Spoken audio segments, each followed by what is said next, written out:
Olá você, boa noite. Estamos ao vivo com mais um EBC no Ar, trazendo um pouco aí da nossa programação, dos bastidores e, claro, dos profissionais da casa que fazem tudo isso acontecer.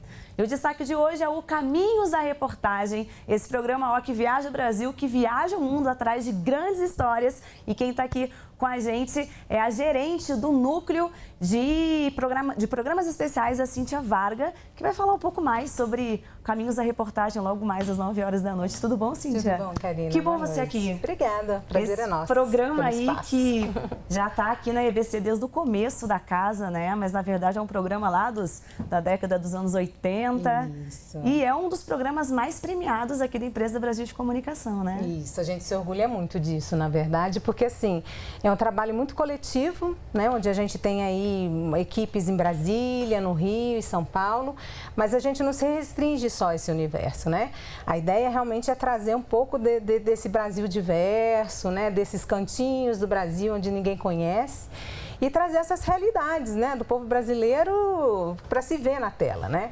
Isso é legal, né? Porque vocês conseguem trazer muitas histórias, conseguem abordar temas diferentes, trazer aquele olhar, às vezes, que passa desapercebido, né? Mas não só do Brasil, mas o caminho já rodou também o mundo. Já. A gente já fez algumas viagens internacionais, inclusive, assim, o ano passado a gente recebeu uma premiação do pessoal do Comitê Internacional da Cruz Vermelha, uma premiação que muito nos orgulha da nossa equipe de São Paulo.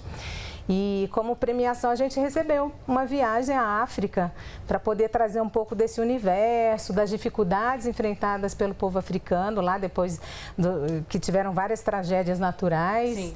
E mostrar um pouco do trabalho dos brasileiros lá também, né, que estavam prestando apoio, né, dando ajuda. E foi muito gratificante, assim, a gente consegue fazer a coisa com amor também, porque, além disso, os próprios profissionais determinam as pautas. Então, é uma coisa muito coletiva, é um trabalho, assim, realmente autoral. Quando a gente fala de caminhos da reportagem, é isso, né? O caminho da reportagem que começa desde essa pré-produção, né? A equipe toda pensando junto, selecionando os temas e trazendo essa abordagem. Cíntia, nesses anos todos, assim, tem algum tema que mais te chamou a atenção? Porque é tudo muito diverso. O que você pode destacar pra gente, assim, que já foi ao ar? Olha, Karina, a gente tem muitos, assim, temas que nos são, assim, caros, né? Muita coisa de direitos humanos, saúde, educação, cultura, que a gente traz também para a tela. Mas são temas, assim, que a gente gosta de... É difícil você falar assim, poxa, que filho que você gosta mais, para quem tem um filho, né? Mas, assim, são temas que a gente acha que, na sua grandeza, eles trazem realmente um potencial de mudança, sabe? De comportamento, de reflexão para o telespectador, né? Onde a gente pode fazer assim, olha, de que forma que a gente pode mudar essas realidades, né? Trazendo informação, né? E como é que vocês costumam ter, assim, o retorno das pessoas que acompanham? A gente tem o canal da ouvidoria, que geralmente nos mandam muitas sugestões. A gente As pessoas pedem certos assuntos? Pedem alguns assuntos, a gente já produziu algumas coisas. Mas, assim, na maioria das vezes, realmente a gente faz uma reunião de briefing com toda a equipe, semanalmente, a nossa equipe de São Paulo, Rio e Brasília, cada um entra com as suas sugestões. E daí a gente parte para a produção, aprovação da nossa diretoria e vamos botar a mão na massa. Você sabe que aqui a gente fala muito dos bastidores também, né? Então a gente tem muito interesse de saber como é que funciona por trás, porque quando a gente vê o programa todo pronto, todo lindo, as pessoas não imaginam a loucura que é. Quando vocês preparam uma viagem, por exemplo, internacional, como vocês fizeram, quanto tempo de preparo é para conseguir deixar tudo no ponto para aquele programa ir no ar? Olha, isso varia muito, da emergência, às vezes, da situação. A gente já fez programas, por exemplo, daquela história dos mineiros no Chile, soterrados. Foi um programa, assim, que menos de uma semana a gente já preparou, já viajou. E na semana seguinte a gente já conseguiu editar o programa para botar no ar. Então, foi uma coisa meio recorde, assim, talvez uma coisa de 2 semanas e meia, porque foi um assunto que realmente foi muito falado na época, né? Teve uma repercussão muito grande. Mas, assim, na maioria das vezes a gente consegue ter um pouquinho, mas tem alguns temas de fôlego que a gente consegue produzindo devagar, porque às vezes é alguma coisa mais investigativa, demanda um pouco mais de tempo, né? E agora, a loucura da edição, né? Porque quem tá na edição também né? Tem que aproveitar muito bem aquele material, porque tem muita coisa, tem muita informação. A seleção realmente é um processo mais demorado, né? Mas a gente tem profissionais aqui de edição que realmente, assim, deixa a gente muito orgulhosos, que são pessoas que gostam dessa coisa mais artística, uma edição mais elaborada, né? Que gostam de um refino no material. Muito bom. Cíntia, obrigada, viu, pelo papo. Caminhos da Reportagem não acabou não, viu, gente? Depois no segundo bloco a gente vai falar, inclusive, sobre edição, tá? Vamos falar com uma das editoras aqui. Cíntia, obrigada, foi um prazer. Imagina, prazer é nosso. E vamos seguir, porque está de volta aí a 5ª temporada do programa Partituras, que apresenta sempre um concerto, uma orquestra, um maestro, ou seja, tudo aquilo que a gente tem direito, né? Uma maneira também aí de democratizar o acesso à música clássica numa TV aberta. Vamos ver? Domingo, 12h30, tem a Orquestra de Sopros da Universidade Federal do Rio de Janeiro. Com a regência aí do maestro Marcelo Jardim, a orquestra executa obras de Yosuke Fukuda, Francisco Mignoni, Murilo Santos e José Ursinino da Silva, conhecido como Mestre Duda. A Orquestra de Sopros apresenta repertório considerado o primeiro jingle do Brasil, que foi composto no século XIX e descoberto há pouco tempo, hein? A música era usada como forma de celebração das boas colheitas. Lindo demais! E é isso aí, a gente vai agora para um rápido intervalo, daqui a pouquinho a gente volta.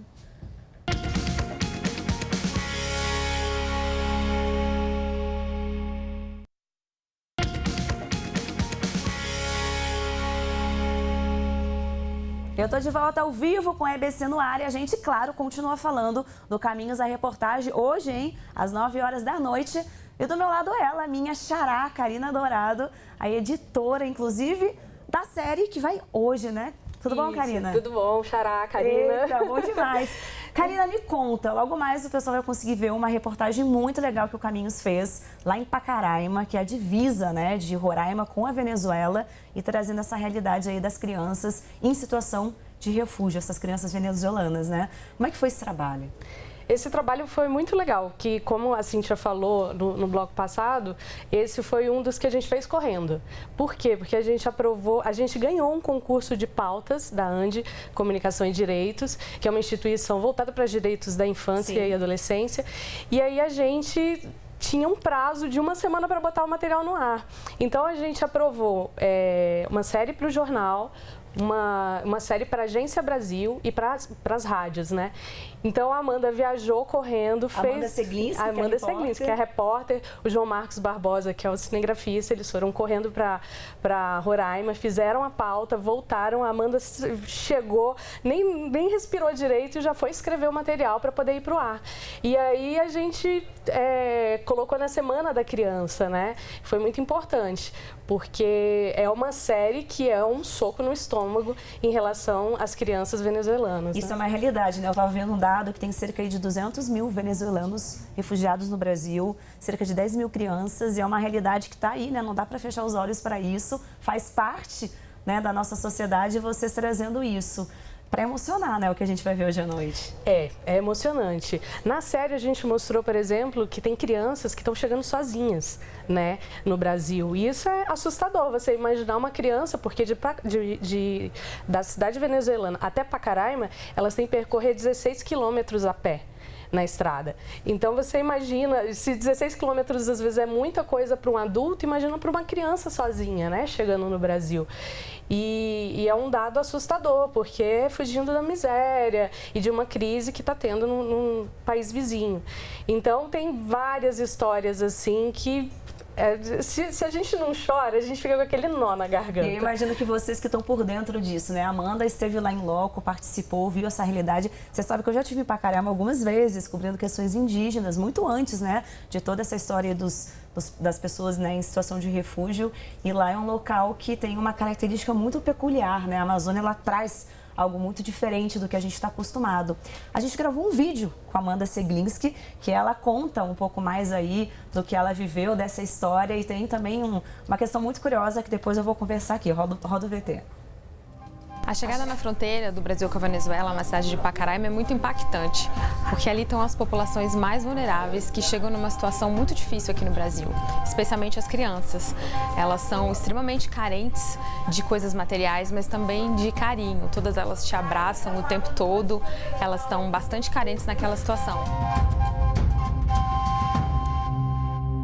Essa reportagem ela foi feita com o apoio da ANDI. Eles fizeram um concurso de pautas, ou seja, os jornalistas tinham que propor alguma ideia de reportagem com foco na primeira infância, que é a fase da vida que vai do 0 aos 6 anos de idade. E aí a gente propôs falar sobre a situação das crianças imigrantes da Venezuela no Brasil.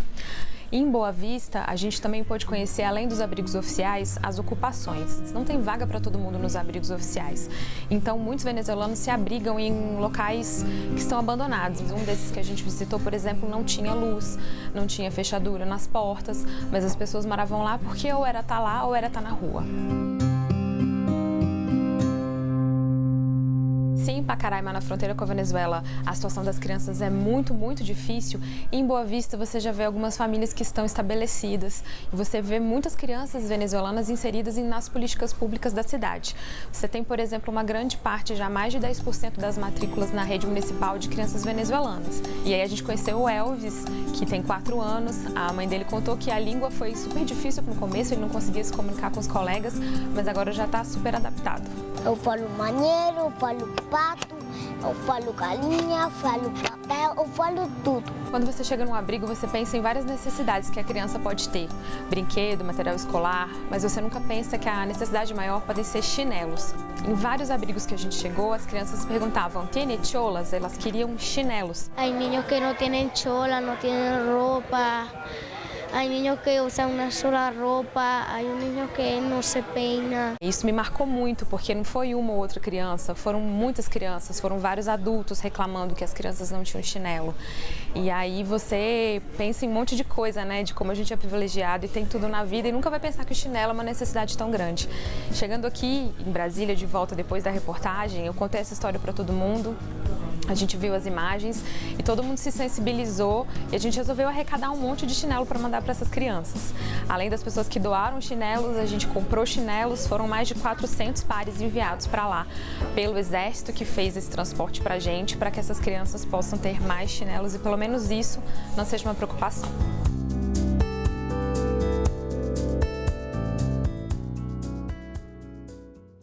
Tá aí, hein? Difícil, né? Você pensar que a preocupação são os chinelos, né? E esse menininho que aparece, o Diego, né, de camiseta amarela, eu acho que a Amanda acabou tendo uma ligação muito pessoal com ele, assim, porque eles estavam ensaiando para uma apresentação de Dia das Crianças, da Operação Acolhida, que é uma operação do Exército lá em Pacaraima. Sim. E aí, esse menininho chegou para o tenente-coronel, que é o coordenador, e falou assim, eu ainda não tenho tênis para poder fazer parte, né, da dança que eles estavam ensaiando. E aí a Amanda ficou naquilo e descobriu que ela calçava o mesmo número que ele. E eu acho que ela não pensou 2 vezes, tirou o tênis e deu pra ele. Depois comprou um chinelinho numa vendinha lá, terminou de fazer a reportagem de chinelo, mas deu o tênis pra ele. É porque é muito difícil, né, quando você tá na posição de repórter, que você tem experiência, né, de viver aquela situação, de ter que fazer uma reportagem. Às vezes é difícil de você dividir, você se envolve com aquela história. Eu imagino que vocês devem ter várias histórias também de bastidores, né? Você estava me falando das mães também, né, que atravessam a fronteira grávidas e passando dificuldades que a gente não consegue imaginar. Tem os personagens que vão aparecer no Caminho de hoje, que na ilha, várias vezes, na ilha de edição, né, várias vezes a gente ficava segurando o choro, porque tem mãe que deixou um filho na Venezuela, atravessou grávida a fronteira e dormiu na rua, comeu o que achava para poder ter o filho aqui, porque o índice de morte materna está muito grande, morte materna e neonatal.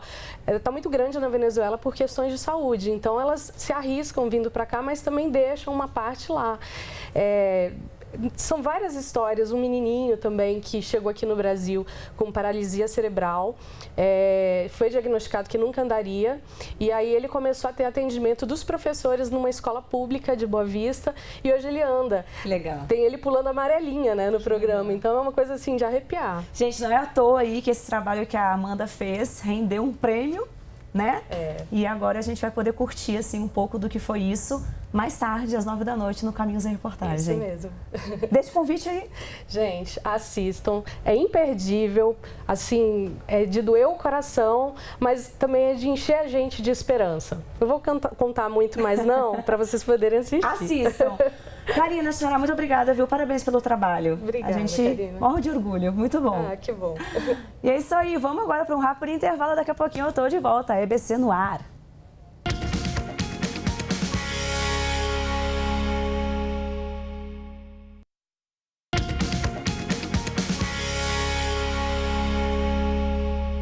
E a gente está de volta com o EBC no ar e bora com dicas. O que tem para hoje? Caminhos da Reportagem mostra a situação de crianças em situação de refúgio na cidade de Pacaraima, em Roraima. Logo mais às 9 da noite. Às 9h30 tem Detetives do Prédio Azul com os episódios O Sumiço da Carteira, A Nova Moeda, As Eleições e Cavaleiros do Prédio Azul. O Samba na Gamboa invade a programação do Verão Show com Martinho da Vila, celebrando 80 anos de música. E também com a cantora Tereza Cristina. É às 10h30 da noite. E para fechar, tem Cine Verão com o filme Jeca e Seu Filho Preto, um clássico do Mazzaropi, às 11h30 da noite, hein? E vamos agora viajar no tempo para relembrar o programa Canta Conto, que foi apresentado aí pela Bia Bedran. Foi um super sucesso, estreou lá em 1987 e trazia para a TV o universo mágico da contação de histórias. Vamos ver. A minha experiência em televisão foi sempre aqui na TV Brasil, a antiga TV educativa do Rio de Janeiro, né? E eu trabalhei antes do meu grande programa que chamava-se Canta Conto, que o Dermival Neto, conterrâneo de Niterói, me dirigiu logo na primeira sequência do Canta Conto, que estreou em 87. Eu me lembro que em 86 fizemos reuniões de produção aqui na casa para montarmos a ideia de um programa de literatura e música, onde eu ia liderar ali, eu ia guiar o programa, apresentar o programa, criar canções. Montamos uma banda que seria a banda do Canta Conto, eu, Sidney Matos, Ricardo Medeiros, Paulo Menezes, sempre a gente interpretava as histórias do dia. O ursinho Bino foi lá no seu quarto, pegou todas as moedinhas do cofre, entrou na melhor loja de chapéus da cidade e comprou um belo chapéu para a lua. Colocou o chapéu no galho mais alto de uma árvore para que a lua pudesse experimentá-lo. E a lua foi fazendo um desenho no céu, foi e vestiu o chapéu. Foi muito bonito, mas antes do Canta Conto, eu trabalhei aqui na casa também com um programa chamado Era Uma Vez, um outro programa chamado Porque Sim, Porque Não, muito tempo atrás, ainda na década de 70, né? Mas em 87 é que estreou esse grande programa que se manteve por muito tempo em reprises e em cartaz e que me deixou muito... eu acho que a memória do Brasil, do brasileiro, a criança que cresceu, que era pequena quando me via, na década de 80 para 90, hoje ele tem filhos e ele sente falta, né, daquelas histórias que aquela jovem Bia contava diariamente. Mas, e agora estou com participações na casa, né, e estou muito feliz por também estar retomando esse contato tão visceral que eu tenho aqui com a EBC, com a TV. Mas ele neto de se apaixonar, e ele neto de se apaixonar, e ele neto de se apaixonar. Tá aí, muito legal. Bom, o programa fica por aqui e a gente fecha com muito samba. Um gostinho aí do que vai rolar logo mais no Verão Show com Martinho da Vila e Tereza Cristina, às 10h30 da noite. É pra deixar, ninguém parado. Eu sou a Karina Cardoso e esse foi o EBC no Ar. A gente se vê. Tchau.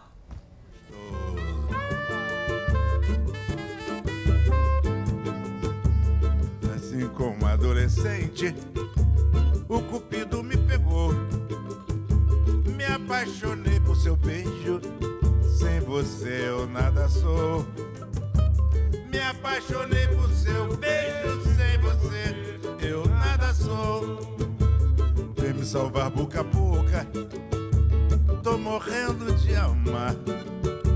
Vem fazer amor bonito, vem pra se deliciar. Você é fêmea no cio, deixa seu macho dengoso. Quando diz no meu ouvido, tá delícia, tá gostoso. Tá, tá, tá, tá delícia, tá gostoso.